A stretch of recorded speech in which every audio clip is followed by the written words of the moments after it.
আসসালামু আলাইকুম প্রিয় দর্শক, সিরাজ টেকের নতুন একটি ভিডিওতে আপনাকে স্বাগতম।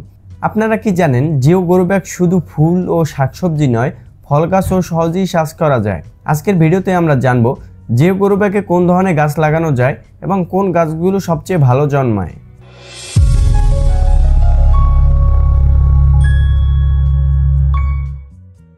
জিও গ্রো ব্যাগের মাটিতে প্রচুর বাতাস চলাচল করতে পারে, যা গাছের শিকড়ের জন্য খুবই উপকারী।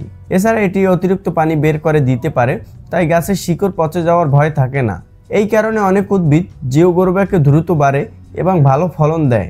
এখন চলুন দেখে নেই কোন গাছগুলো জিও গ্রো ব্যাগে লাগানো সবচেয়ে ভালো।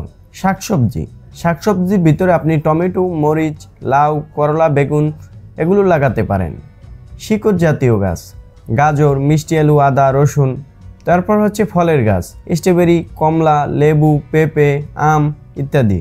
ফুলের গাছ গাঁদা, গোলাপ, জবা, বেলি ইত্যাদি। প্রিয় দর্শক, ভিডিওতে বলা গাছগুলো চাইলে আপনি লাগাতে পারেন। এছাড়াও যদি আপনার অন্য কোনো গাছ লাগানোর প্রয়োজন হয় তাও আপনি লাগাতে পারেন। আপনারা যদি ছাদ বা ব্যালকনিতে বাগান করতে চান তাহলে এই গাছগুলোর মধ্যে যে কোনো একটি জিও গ্রো ব্যাগে লাগাতে পারেন এবং আপনার পছন্দ অনুযায়ী যে কোনো গাছ লাগাতে পারেন। প্রিয় দর্শক, জিও গ্রো ব্যাগে চাষ করা এত সহজ যে আপনি একটি ছোট জায়গায় বিশাল বাগান গড়ে তুলতে পারবেন। প্রিয় দর্শক, আজকে এই পর্যন্তই। দেখা হবে আবারও নতুন কোনো ভিডিওতে ইনশাআল্লাহ।